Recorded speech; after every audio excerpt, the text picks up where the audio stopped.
എൻ്റെ എല്ലാ സുഹൃത്തുക്കൾക്കും ഇന്നത്തെ നല്ലൊരു കഥയിലേക്ക് സ്വാഗതം. കഥ ഇഷ്ടപ്പെട്ടാൽ ലൈക്ക് ചെയ്യാൻ മറക്കല്ലേ. കഥ ആരംഭിക്കാം.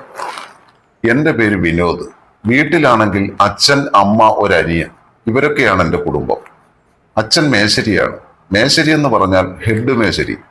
അച്ഛൻ്റെ കീഴിൽ 10-15 ജോലിക്കാരുണ്ട്. അച്ഛൻ ഓരോ വീടിൻ്റെ വർക്ക് മൊത്തത്തിലെടുത്ത് ചെയ്തു കൊടുക്കും. താക്കോല് പണിയാണ്. അച്ഛൻ്റെ ജോലിക്കാരും നല്ല ആത്മാർത്ഥതയുള്ളവരും നല്ല രീതിയിൽ പണി ചെയ്യുന്നവരുമായിരുന്നു. അതുകൊണ്ട് വീട് പണിയാൻ വേണ്ടി അച്ഛനെ തിരക്കിയ ആൾക്കാർ ഇങ്ങോട്ട് വരും. അങ്ങനെ അച്ഛന് ശരിക്ക് വർക്കുണ്ടായിരുന്നു. അമ്മയ്ക്കാണെങ്കിൽ ഒരു സഹകരണ ബാങ്കിലായിരുന്നു ജോലി. അനിയൻ പഠിച്ചുകൊണ്ടിരിക്കുകയാണ്. ഒന്നിനും ഒരു കുറവുമില്ല.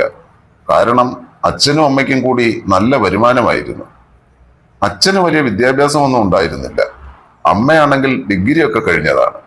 അച്ഛനും അമ്മയും തമ്മിൽ പ്രായത്തിന് വലിയ അന്തരമുണ്ട്. 12 വയസ്സിന്റെ വ്യത്യാസമുണ്ട് അച്ഛനും അമ്മയ്ക്കും തമ്മിൽ. അമ്മയ്ക്കിപ്പോൾ 40 വയസ്സായി. മൂത്ത മകനായ എനിക്ക് 20 വയസ്സും. +2 എല്ലാം കഴിഞ്ഞ് ITക്കൊക്കെ പോയി അതെല്ലാം പാസ്സായി അങ്ങനെ വെറുതെ നിൽക്കുകയാണ് ഞാൻ. അമ്മ വളരെ പാവമായിരുന്നു. അച്ഛനെയും ഞങ്ങളെയും ഒക്കെ ഭയങ്കര ഇഷ്ടവുമായിരുന്നു. അമ്മയ്ക്ക് സഹകരണ ബാങ്കിൽ ജോലി സ്ഥിരമല്ല, എങ്കിലും നല്ല ശമ്പളമുണ്ട്. അങ്ങനെ ഇരിക്കുമ്പോഴാണ് അച്ഛന് ഗൾഫിൽ പോകാൻ ഒരു ചാൻസ് കിട്ടിയത്. ആദ്യം എന്നെ വിടാനാണ് അച്ഛൻ ഉദ്ദേശിച്ചത്. പക്ഷേ വിസ മേസന്റെ ആയിരുന്നു. ഞാൻ അവിടെ പോയി എന്ത് ചെയ്യാനാ? അവസാനം അച്ഛൻ തന്നെ പോകാൻ തീരുമാനിച്ചു. അച്ഛൻ അവിടെ ചെന്ന് കഴിഞ്ഞാൽ എനിക്ക് പറ്റുന്ന ഒരു പേപ്പർ ഒപ്പിച്ച് എന്നെ അവിടെ എത്തിക്കാമല്ലോ എന്ന് വിചാരിച്ചു. അമ്മയ്ക്കാണെങ്കിൽ അച്ഛൻ പോകുന്നതിനോട് താല്പര്യം തീരെ ഇല്ലായിരുന്നു. കാരണം പ്രായമൊക്കെ ആയി വരികയല്ലേ. പക്ഷേ പിള്ളേരൊക്കെ വളരുകയല്ലേ, അവരെയൊക്കെ ഒരു നല്ല നിലയിലാക്കാമെന്നോർത്ത് അമ്മ സമ്മതം മൂളി. അങ്ങനെ അച്ഛൻ ഗൾഫിലേക്ക് പറന്നു. അച്ഛൻ പോയി കഴിഞ്ഞപ്പോൾ വീടാണെങ്കിൽ ഉറങ്ങിയതുപോലെയായി. എൻ്റെ ഒരു 2 നില വീടാണ്.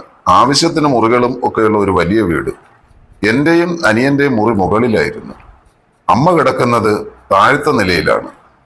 അച്ഛൻ ഗൾഫിൽ പോയിട്ട് 1 വർഷം കഴിഞ്ഞു. ഒരു ദിവസം രാത്രി എന്തോ ശബ്ദം കേട്ട് ഞാൻ ഞെട്ടി ഉണർന്നു. എന്താണെന്ന് മനസ്സിലായില്ല. ശകലം വെള്ളം കുടിക്കാനായിട്ട് നോക്കിയപ്പോൾ വെള്ളം എടുത്തു വെക്കാൻ മറന്നുപോയി. എന്നാൽ താഴെ അടുക്കളയിൽ ചെന്ന് വെള്ളം കുടിക്കാമെന്ന് വിചാരിച്ച് താഴേക്ക് പോയി. താഴെ ചെന്നപ്പോൾ അമ്മയുടെ മുറിയിൽ ലൈറ്റ് അണച്ചിട്ടില്ല. അമ്മ ഉറങ്ങിയില്ലേ? അതോ ലൈറ്റ് അണയ്ക്കാൻ മറന്നുപോയതാണോ അമ്മ? ഞാൻ ആലോചിച്ചു. ഞാൻ അടുക്കളയിൽ ചെന്ന് വെള്ളമെടുത്ത് കുടിച്ച ശേഷം അമ്മയുടെ റൂമിന്റെ വാതിൽക്കൽ വന്ന് ഒന്ന് തള്ളി നോക്കി.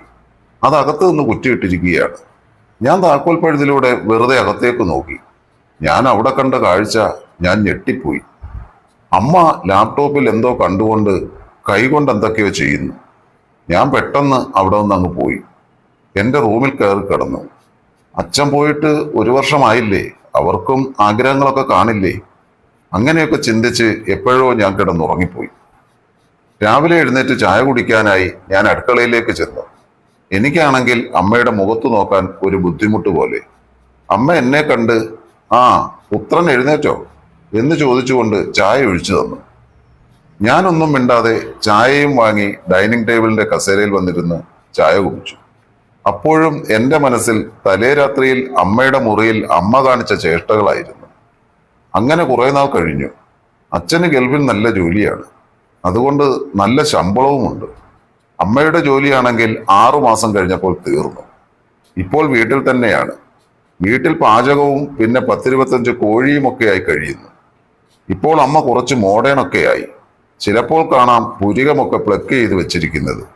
പിന്നെ കടയിൽ പോയി മോഡേൺ ഡ്രസ്സൊക്കെയാണ് അമ്മ എടുക്കുന്നത്. ഇതൊക്കെ ഇട്ട് കഴിയുമ്പോൾ അമ്മയെ കാണാനും ഒരു ലുക്ക് തന്നെയാണ്. വലിയ ഹൈറ്റൊന്നുമില്ല അമ്മയ്ക്ക്. നല്ല വെളുത്ത നിറവും താഴെ വരെ നീണ്ടു കിടക്കുന്ന മുടിയും നല്ല തടിച്ച ശരീരവും അങ്ങനെ എല്ലാം എല്ലാം ഉണ്ട്. അച്ഛൻ്റെ ഒരു ഭാഗ്യം, അല്ലാതെ എന്തു പറയാൻ. എന്നാൽ എനിക്കിന്നേ വരെ അമ്മയോട് അങ്ങനെയൊന്നും തോന്നിയിട്ടില്ല കേട്ടോ. ഞാൻ അമ്മയോട് അധികമൊന്നും സംസാരിക്കാറില്ല. എന്തെങ്കിലും കാര്യമുണ്ടെങ്കിൽ മാത്രമേ ഞാൻ അമ്മയോട് സംസാരിക്കാറുള്ളൂ. എനിക്കിവിടെ 2 ഫ്രണ്ട്സാണുള്ളത്. എന്ത് കാര്യങ്ങളുണ്ടെങ്കിലും ഞങ്ങൾ 3 പേരും കൂടിയാണ് ചെയ്യുന്നത്. ഉത്സവത്തിന് പോകുന്നതും സിനിമയ്ക്ക് പോകുന്നതും എന്താണെങ്കിലും ഞങ്ങൾ 3 പേരും ഒരുമിച്ചാണ്. ഒന്നൊരു പ്രസാദ്, രണ്ടാമൻ അജിത്ത്. ഇതിൽ പ്രസാദ് എൻ്റെ കുട്ടിക്കാലം മുതലുള്ള കൂട്ടുകാരനാണ്. അവനാണ് എനിക്ക് ആദ്യമൊക്കെ ഓരോരോ വീഡിയോസ് ഒക്കെ കാണിച്ചു തന്നത്. അവൻ താമസിക്കുന്നത് എൻ്റെ വീടിന്റെ അടുത്ത് തന്നെയാണ്. അവന്റെ അമ്മയും എൻ്റെ അമ്മയും കൂട്ടുകാരികളായിരുന്നു. അവന്റെ അച്ഛനും ഗൾഫിലായിരുന്നു. പുതിയ വീഡിയോസ് വല്ലതും കിട്ടിയാൽ പ്രസാദ് എനിക്ക് കൊണ്ടുവന്ന് തരും. ഒരു ദിവസം പ്രസാദ് എൻ്റെ അടുത്ത് വന്ന് പറഞ്ഞു, എടാ വിനോദേ, ഒരു കിടില ഐറ്റം കിട്ടിയിട്ടുണ്ട്, വേണോ? ഞാൻ പറഞ്ഞു, എന്തായാലും നീ എൻ്റെ മൊബൈലിലോട്ട് സെൻഡ് ചെയ്യ്, വീട്ടിൽ പോയി കണ്ടേച്ച് പറയാം കിടിലനാണോ എന്ന് ഞാൻ പറഞ്ഞു. അങ്ങനെ അവൻ അത് എൻ്റെ മൊബൈലിലേക്ക് സെൻഡ് ചെയ്തു. ഞാൻ വീട്ടിൽ ചെന്ന് എൻ്റെ റൂമിൽ കയറി കതകടച്ചു. വീഡിയോ കാണാൻ തുടങ്ങി. നല്ല സൂപ്പർ വീഡിയോ, എല്ലാം അടിപൊളി. 2-3 വീഡിയോ കണ്ടപ്പോഴേക്കും ഞാൻ തളർന്നുപോയി. അങ്ങനെ കിടന്ന് ഞാൻ ഉറങ്ങി. കുറച്ചു കഴിഞ്ഞ് അമ്മ കതകിൽ തട്ടി വിളിച്ചപ്പോഴാണ് ഞാൻ എഴുന്നേറ്റത്. കതക് തുറന്നപ്പോൾ അമ്മയുടെ ചോദ്യം, എന്താടാ ഈ സമയത്ത് പതിവില്ലാതെ കിടന്നുറങ്ങുന്നത്? ഓ ഒന്നുമില്ലമ്മേ, വല്ലാത്തൊരു ക്ഷീണം, അങ്ങനെയൊന്ന് കിടന്നു പോയതാ, അങ്ങ് ഉറങ്ങിപ്പോയി. താഴേക്ക് വാ, ചായ എടുത്ത് വെച്ചേക്കുന്നു. അമ്മയത് പറഞ്ഞിട്ട് താഴേക്ക് പോയി. ഞാനും താഴേക്ക് ചെന്ന് ചായ കുടിച്ചു. പിറ്റേ ദിവസം പ്രസാദിനെ കണ്ടപ്പോൾ അവൻ എന്നോട് ചോദിച്ചു, എങ്ങനെയുണ്ട് സാധനം? എൻ്റെ പൊന്നുമോനെ, എന്തുവാടാ അത്, സൂപ്പർ, നിനക്കിത് എവിടുന്ന് കിട്ടി? 2-3 വീഡിയോ കണ്ടപ്പോഴേ എനിക്ക് ഓക്കെ ആയി, ഞാൻ പറഞ്ഞു. അവൻ എന്നെ നോക്കി ചിരിച്ചു. അന്ന് രാത്രിയിലും ഞാൻ വെള്ളം കുടിക്കാൻ വേണ്ടി താഴെ വന്നപ്പോൾ അമ്മയുടെ മുറിയിൽ വീണ്ടും വെളിച്ചം കണ്ടു. ഈ അമ്മയ്ക്ക് രാത്രിയിൽ ഉറക്കമൊന്നുമില്ലേ, ഞാൻ ചിന്തിച്ചു. എങ്കിലും അന്നും ഞാൻ പതിവ് പോലെ താക്കോൽദാരത്തിലൂടെ നോക്കാൻ എനിക്കൊരാഗ്രഹം തോന്നി. ഞാൻ നോക്കി. അപ്പോൾ അമ്മയുടെ ലാപ്ടോപ്പിൽ എന്തോ കണ്ടുകൊണ്ടിരിക്കുകയാണ്. ഒരു ചുമന്ന നൈറ്റി ആയിരുന്നു അമ്മയുടെ വേഷം. അമ്മ എന്തോ കണ്ടുകൊണ്ട് ഏതാണ്ടൊക്കെ ചെയ്യുകയാണെന്ന് എനിക്ക് മനസ്സിലായി. അമ്മ എന്താണ് കാണുന്നതെന്നറിയാൻ എനിക്കൊരു ആവേശമായി. ഞാൻ പതുക്കെ വീടിന് പുറത്തിറങ്ങി. അമ്മയുടെ റൂമിന്റെ വെന്റിലേഷനിൽ കൂടി വലിഞ്ഞു കയറി അകത്തേക്ക് നോക്കി. അമ്മ പുറംതിരിഞ്ഞിരിക്കുകയാണ്. ഞാൻ ഞെട്ടിപ്പോയി. താൻ കാണുന്ന പോലത്തെ വീഡിയോ അമ്മ ലാപ്ടോപ്പിൽ കൂടി കാണുന്നു. ഹെഡ്ഫോണും വെച്ചിട്ടുണ്ട്. അത് കണ്ടുകൊണ്ടാണ് അമ്മ ഓരോന്ന് ചെയ്യുന്നത്. എനിക്കാണെങ്കിൽ അത് കണ്ടിട്ട് സഹിക്കാനേ കഴിഞ്ഞില്ല.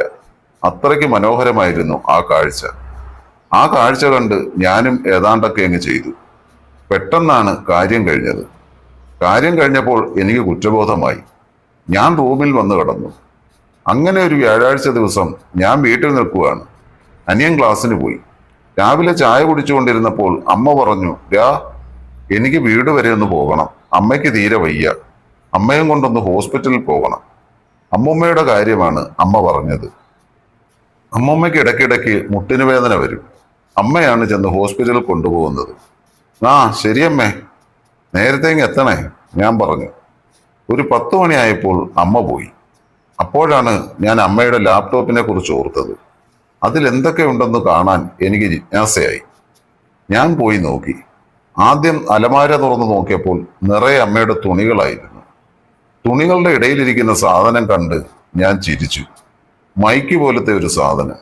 ഈ അമ്മയാള് കൊള്ളാമല്ലോ. പണ്ട് പുഴുക്കനെല്ലിന് വാവുളക്കാത്ത ആളായിരുന്നു അമ്മ. ഇപ്പോഴോ, ഞാൻ ഓർത്തു. അങ്ങനെ അലമാരയിൽ നിന്ന് ലാപ്ടോപ്പ് കിട്ടി. ഞാൻ അതെടുത്ത് ബെഡിലിരുന്ന് ഓണാക്കി. എന്തു ചെയ്യാൻ, അത് ലോക്കാണ്. പല പണിയും നോക്കി, ലോക്ക് അഴിക്കാൻ നടക്കുന്നില്ല. ഞാൻ അത് ഇരുന്നിടത്ത് തന്നെ വെച്ചിട്ട് കതക് ചാരി പുറത്തേക്ക് പോയി.